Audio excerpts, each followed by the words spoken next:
I'm in love with the geek, the freak, the girl that never wins.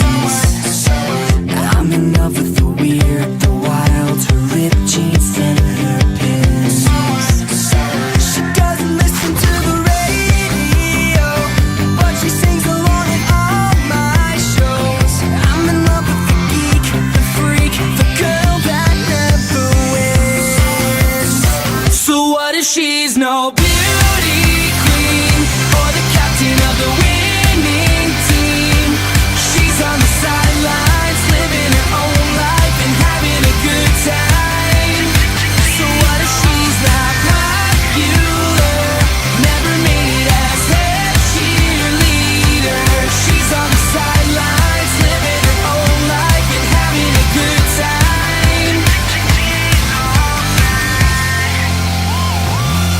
She's not the same.